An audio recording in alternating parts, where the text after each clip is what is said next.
We'll talk about boycotting and protesting. We know about the protesting that's going on, and that's been going on for years. And here's the thing: what has it done for us? Now, I'm against protesting. I'm against, just wasting our energy when we know, like when, the definition of insanity, when you keep doing the same thing over and over again, hoping for different results. That's the definition of insanity. It seems like protesting is the very definition of insanity because we know the police are not on our side. We know they're not on our side. They even got the National Guard out here, putting holes in people's tires. The police are putting holes in people's tires. The police are firing rubber bullets at random people who aren't doing anything, driving past in their car. They're just firing rubber bullets at them. Listen, quit saying that, oh, these are the bad police that are doing it. No, it's the police organization that's doing it because they are not for the people. The police haven't been for the people since like 1949. They haven't been voted in by the people. If the police were for the people, they would be voted in by the people. They stopped doing that back in 49 or something like that. They're not for the people. The police are for corporations. They're for the bank system. They're for the economic system. That's what they're there for. They're there to put people in jail so they can keep the economic system going on that was just like slavery. It hasn't changed. And the only reason why I'm saying stop protesting now is because the police are abusing the protesters. If they're not abusing them, they're abusing their cars. And they're doing it all. They're heavily armed. They know you're not gonna do nothing because you're peacefully protesting, but you're walking into a trap. This whole thing was a trap. The whole narrative of this whole thing was a setup. It's all a script. Heck, I even heard a cop say George Floyd was an actor. And I don't know if he was or wasn't. I mean, if the man is deceased, he died a horrible way, and there should be justice for him. 100%. I don't know what's going on anymore. I know there are people dying left and right. I know Alton Sterling died a horrible death. I know, and Johnny Gamage died a horrible death. There's so many people. Du Bois died a horrible death. These so many people died a horrible death, and I'm not saying that Floyd didn't. I'm saying that he did. If all that we see that is true, then yeah, he died a horrible death. That's horrible, and we should get some type of justice. But I think boycotting is a lot stronger than protesting, or maybe they're one and the same. I don't know. But I think we should cut off their finances in some kind of way, not cut our finances off. I don't think that we should stop working. I don't understand the blackout. Somebody explain it to me. But I think we should do the same thing that, when you want to defund the police, for one, we need police. We just need a policing system for the people. I'm not for police, but I'm not anti police either. I'm for justice. The police there needs to be justice for anybody who's done wrong. For police officers who are done wrong, there needs to be justice for them. For the people who are done wrong, there needs to be justice for them. I am not for injustice. For whatever color is done wrong, I'm for justice. I believe in justice. You know, sometimes swift justice. Sometimes I believe the court system will work, but the court system isn't set up for us either. It all needs to be revamped. And it needs to be for the people, by the people. It is clearly not for the people. Now, I was just looking at this thing in Brooklyn where this guy was in a grocery store and they said he was shoplifting and the owners were on top of him, spewing out racial slurs and all that. And the people showed up like, yo, we're going to protest. Boycott them. Yeah, if you feel they were in the wrong, 100% boycott them. We only see the story that's videotaped. And said this guy was, stealing hundreds of dollars worth of stuff. But the man was, while the other guy was on top of him, he said, "Show me what I stole."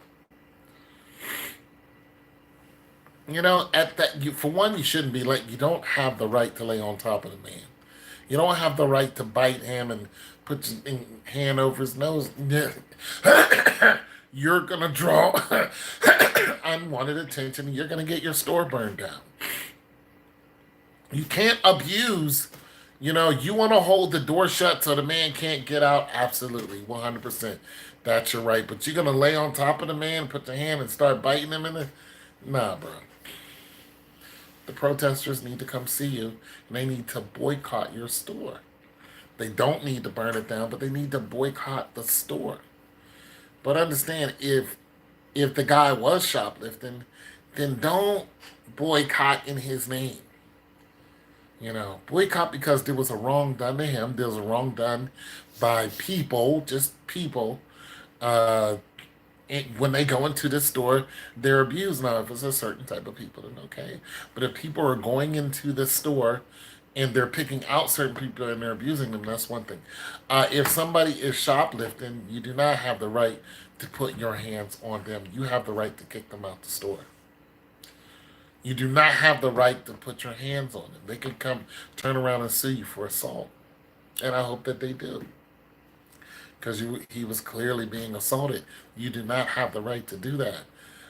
If you want to enact violence on a shoplifter over some chips and soda, then guess what's going to happen to you? Violent people are going to show up.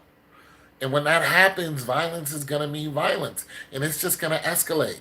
So if you want to start wrestling people down, there's going to be big people who are going to show up at your door, and trust me, you're not going to win that battle. And then when you pull out your guns, your whole store is going to get set on fire, and there goes your business up in smoke.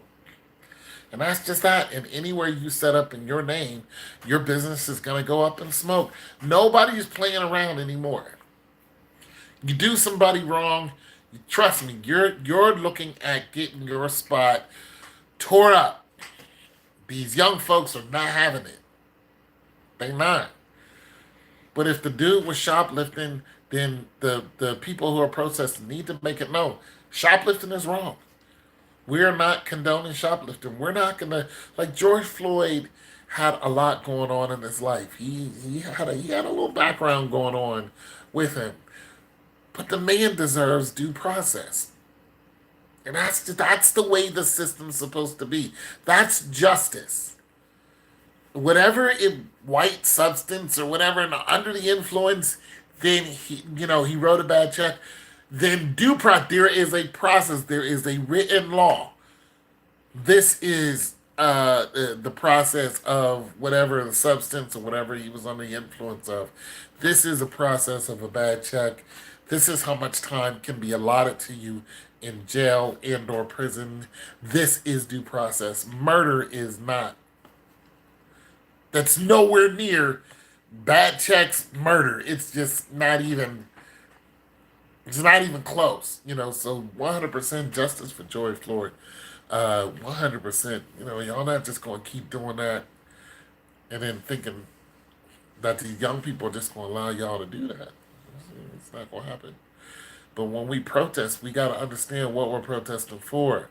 Like, I don't have a George Floyd shirt. I'm not going to wear one. I'm not going to run around and scream justice for George Floyd, even though I believe there should be justice for George Floyd. I'm not protesting anymore. But I'm not going to wear his name on my shirt and all this other stuff. Uh, You know what I'm saying? I'm just not. That's because I just choose not to. Um, but I believe 100%, like I said, justice for him. That man needs justice, and all the other people who were taken out uh, and did not get justice. There needs to be a justice system. But you got to understand, we're up against the U.S. Army. We're up against people who are paying a system that goes out and kills people just to be doing it. We're up against a system that has been at war for 235, 45 years. We're not up against, Frosty the Snowman. We're up against the biggest giant that there is, and that is the US military. And they're not alone. France and all other countries are right behind them. So trust me, the very military that you built, that's who you're fighting against when you go out in those streets and you start protesting. And when they attack you, and even though you're unarmed or, and they're pushing you down, that's because the U.S. military is behind them. This is why the police are doing whatever they want. They're still going to knock people off. They're still killing people. Get off the streets. Don't become a victim. Get off the streets. Do not become a victim. If you're going to protest, boycott. If it's registering your vehicle is one way. Uh, when your vehicle registration comes up, you can fight that. You can go to court and fight registering your vehicle. Now the police are going to harass you, but you can legally fight that. There are people who are driving around. They don't have no tax on their car. They're sovereign citizens. Some people are Moors.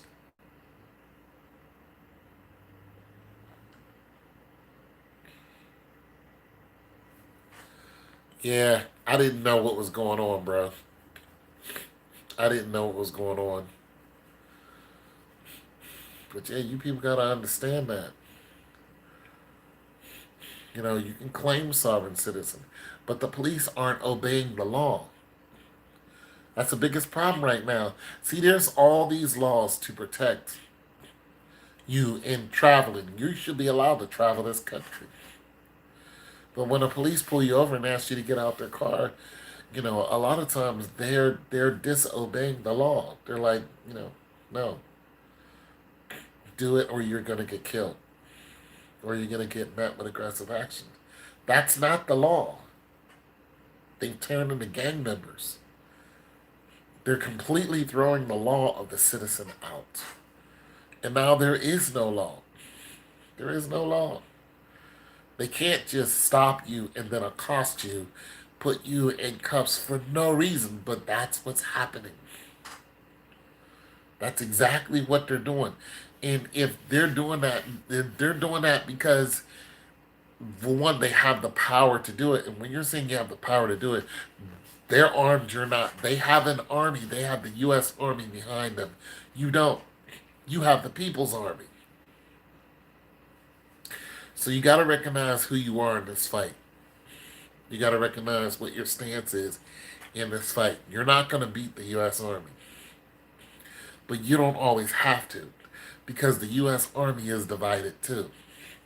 And when I say the Army, I don't mean just the Army. I mean Army, Navy, Air Force, Marines, Coast Guard. All of them together. They're all divided too. So a lot of them don't know if they want to fight or if they want to, disobey orders. So there's a lot of infighting going on too. So you got to find out who's on your side, who's not, because like I said, it's about to go down. It's about to get worse. Our curfew is over. We're not having them anymore, but I just think it's going to get worse and worse because, like I said, the police are shooting at people with rubber bullets just to be doing it. The police are, they're they're setting out rocks so you can throw rocks and keep damaging. They want the protests to keep going, and they want that because the American president is, I say, probably next month or so, he's going to pretty much sign a declaration of war. To me, I think he's going to do it, and it's going to be on us. He's going to get aggressive, even more aggressive. I told y'all when the U.S. Army comes out, they're going to start killing people, and that's exactly what happened. Anyways, I went over this over and over again, but you guys need to stop protesting, get off the street, and prepare for war. You need to get yourself together, get your money together, and get yourself a game plan, get an exit plan. Uh, Most likely you'll have to head down south if you're not already in the south. And, well, most likely you'll be heading to Texas uh, to cross the border. I think within the next 6 months, there's going to be a mass exodus out of the country, and people are going to try to get over that damn wall that we built to keep other people out. They're going to be pouring over the wall to get out of the country because America is going to be under siege. This is what I truly believe. I think, like I said, within the next 6 months or less, I've made videos about this already before. I know you guys don't want to hear the same thing. But the curfew here is lifted, but it doesn't mean nothing to me. Prepare yourself for the long haul and listen. All the stuff I tell you guys to do or suggest that you do, none of it brings harm to you. It's not a waste of money or time. It's now you're prepared for anything. Um, and that's all I'm saying is prepare yourself. Because I just don't think that I don't think that the police were setting out rocks and and shooting people and cutting people's tires. I mean, they were putting holes in people's tires that weren't even in their vehicles. They went into like a parking lot, a Target parking lot, and slashed everyone's tires. Who does that? Them and the National Guard. Why would they do that? To provoke you. Because they want blood. They are being controlled by the puppet masters who are controlling the presidents, the secret people of this whole planet that control the financial system, and that's why the president, the elections are a sham. The whole timing of the George Floyd death is even in question because it's time for re-election, and they want you to go out and vote Democrat. But I'm not doing that. I'm not going out to vote. I played those games. It just doesn't work, and then vote for the president. I'm not voting for another. The only president that would get me out of bed is Michelle Obama. That's it. I mean, Joe Biden. Come on. People think Joe Biden's gonna be like Barack Obama. It's not. I'm not having it. It's just more of the same. It's more crooked people. They don't even run the country. They're being ran just like we are, except they're at a higher level. And we're going to have to find a place to hide soon.